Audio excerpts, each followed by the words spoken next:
So I know it's no longer spooky season, but this crossover hit me so hard, I have to do this. And that is, you can see, a three-way crossover between Hazbin Hotel, Gargoyles, and the Wolfman. Um, yeah, so this is going to be a fun one. So if you're wondering where we are in continuity, this is the classic Universal Monsters, and this is set after Frankenstein meets the Wolfman.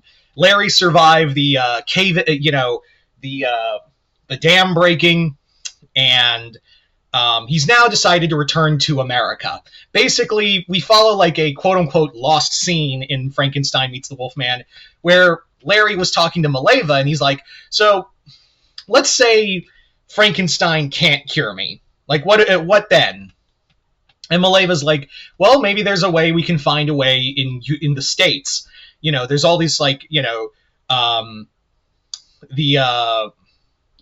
all this different magic in your country can save your soul. But let's try Frankenstein's way first. So that's what Larry's doing, is that he's gone back to America to find someone, or find anyone who can help cure him of his lycanthropy. And that's basically where the story begins. In here, Alistair is like, excuse me, not Alistair, Larry, because we are, just spoiler, we are going to get to Alistair in a minute.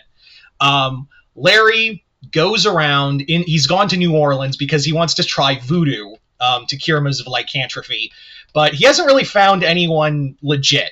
Not only that, he hasn't found anyone who can, he hasn't found any real voodoo priests and priestesses, only con artists and charlatans. So he's at a bar, just kind of like drinking his sorrows, and he's like, "Oh man, I'm never gonna find anyone. Like I'm doomed, and I got like the full moon's gonna happen very soon." But then he hears a voice on the radio, and he's like, "I know that voice. I know that. If anyone can help me, it's him." So Larry goes to the radio station, and Larry's like, is Alistair here? And they're like, no, he just left home. Who the hell are you? And Larry goes, I'm family.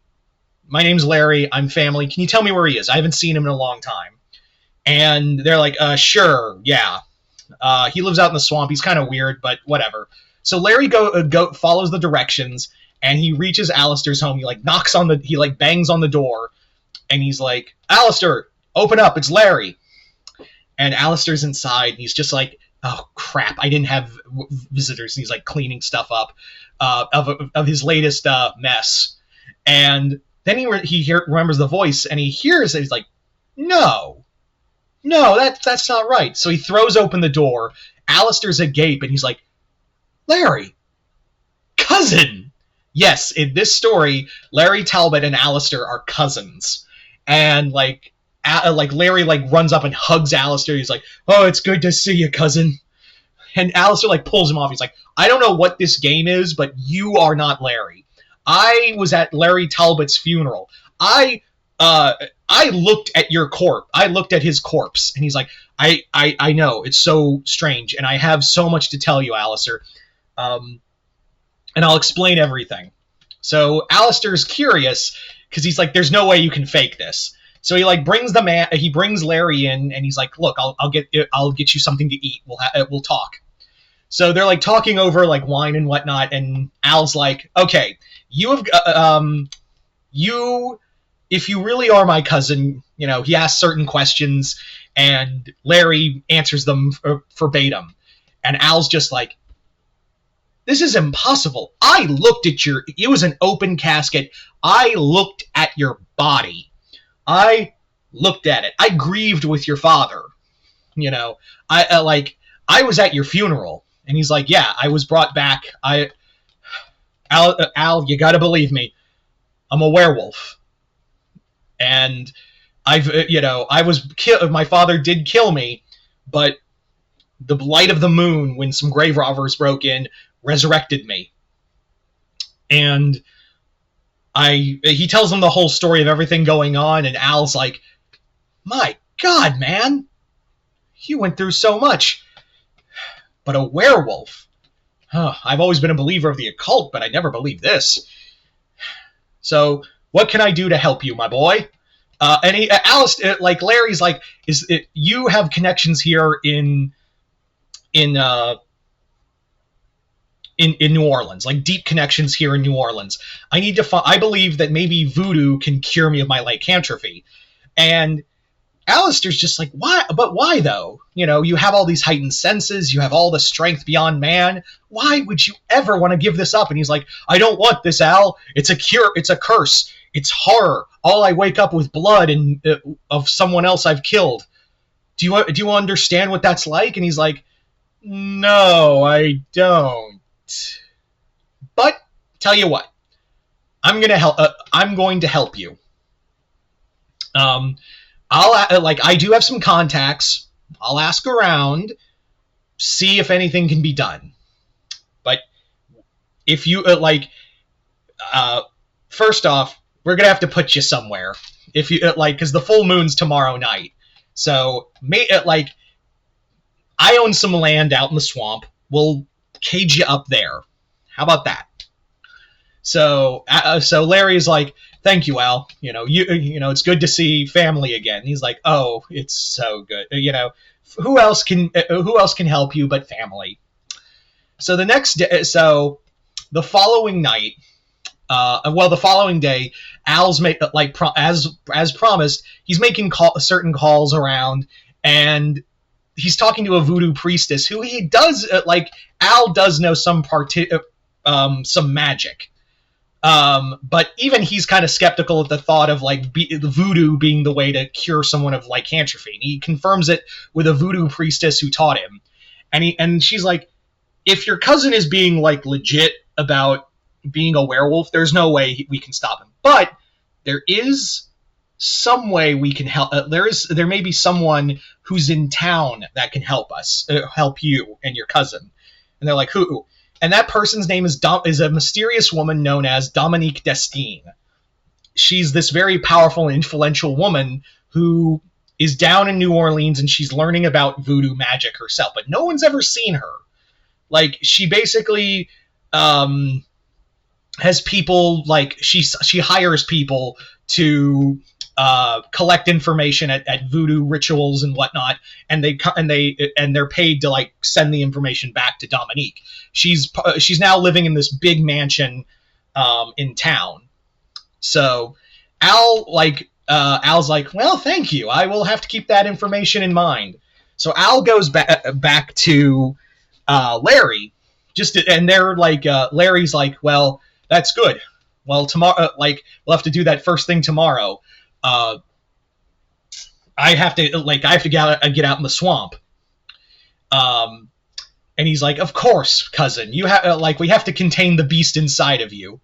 How here, have some tea. You need something to drink. And Larry drinks it and he passes out, but he wakes up as the werewolf out in the swamp. And Al's watching from afar, and he's like, it's beautiful. It's absolutely beautiful. And he follows the werewolf, as it goes around killing hunters and murdering some crawdad fishermen. And eventually it finds its way back to out in the swamp. And Al wakes up Larry the next day, and he's like, oh man, you're okay. Yeah, you're fine. What he didn't know is after he turned back, Al quickly cleaned him up and said, yeah. You just killed some animals. It's fine. I looked over you. But he tells him about Dominique Destine and how she's connected to the occult and all that. And Larry's like, it's perfect. Maybe she can help us. And Al's like, I don't know if she can, because from all the reports she's not a nice woman. So we might need to play this smart. And Larry's like, all right, Al, I'm trusting you on this. So Alistair and Larry are trying to figure out what to do, and Al's like, I say you just go in there and scare the ever-loving bejesus out of her as the werewolf. And he's like, I don't want to kill her. I don't she may be a bad person as you say, but I don't want to kill anyone. And Alistair's like, well, maybe we do need to kill some people. Never heard and they start arguing back and forth, and Alistair's like, cousin, you see it as a curse, but I see this as a blessing. You have all this power and none of the responsibility to use it, none of the responsibilities that come with it. To unleash that inner animal, it's beautiful. And Larry's like, Al, I don't know what you're talking about. And the next time, they're like, so all right, so how are we going to break into her place? Like, how are we going to break into Dominique's place? Well, it'll be the full moon again tonight, so maybe we can use the werewolf. And he's like, I'm not using the werewolf. You're going to have to do this yourself. And Al's like, I'm sorry, old boy. I was so entranced by your other self. And that's when, like, Larry's like, what are you talking about? He's like, we might have to use the werewolf to break in there. The defenses are pretty tough. So, I'm sorry, this is going to happen. You want to be cured, you're going to have to use your curse to fix it. So Larry begrudgingly agrees, and he and Alistair arrive at Destine's mansion and see it's covered in armed guards and whatnot. And Al's like, all right, it's nightfall. It's coming to night. I'll aim you at that place, but, you're on your own from there on.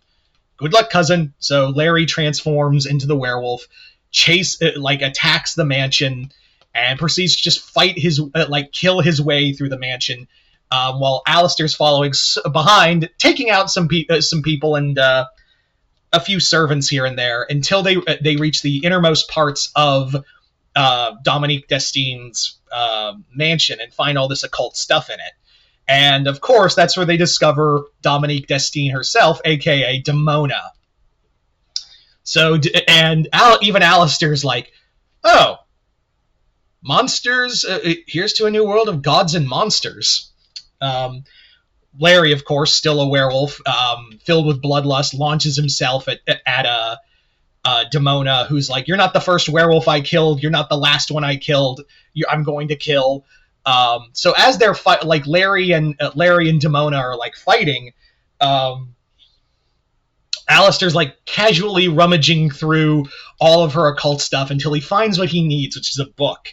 He's like, this'll do. And he leaves. He just bounces. Meanwhile, Demona and Larry are caught in this bloody werewolf on gargoyle fight. That's going back and forth, and eventually, during the fight, in classic Universal Monster fashion, a fire breaks out, just an absolute fire, just a fire that consumes the mansion. The mansion comes down.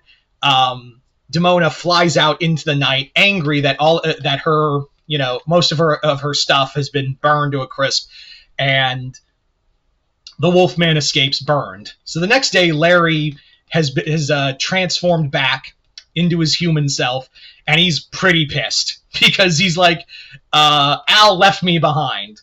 So as he's looking for Alistair, he goes right back to the house, and he's like, you left me, you abandoned me to fight that gargoyle. And he's like, I know, I'm sorry, but I got what I needed. And he's like, well, at least it's all for naught.